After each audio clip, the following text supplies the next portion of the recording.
Au Québec, au Canada, on a droit à des crédits d'impôt pour des frais médicaux payés pour nous-mêmes, notre conjoint, notre conjointe, nos enfants. Évidemment, là, je ne peux pas considérer les montants qui ont été payés par l'assureur, mais plutôt les montants que j'ai dû payer par moi-même et qui m'ont pas été remboursés par l'assureur.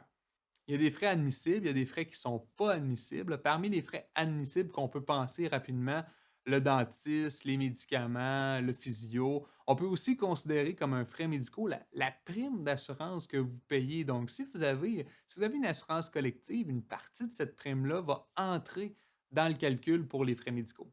Je dis tout ça là, parce que le crédit est accessible lorsqu'on dépasse un certain seuil de frais. À titre d'exemple, là, au fédéral, le taux du crédit, c'est 15 sur l'excédent d'un barème de calcul.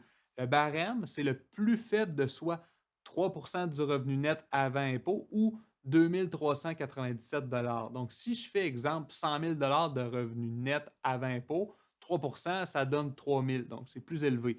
Donc, mon crédit de 15 il va être applicable sur l'excédent de 2 397. C'est pour ça qu'on doit garder nos reçus de frais médicaux, parfois même peut-être regrouper les traitements dans une année cible pour avoir un plus gros crédit.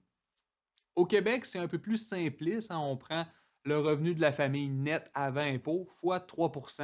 L'excédent de ça en frais médicaux donne droit à un crédit de 20. Ça peut devenir intéressant ici d'être stratégique sur nos années de traitement qui sont les plus dispendieuses, comme les dents, opération laser par exemple.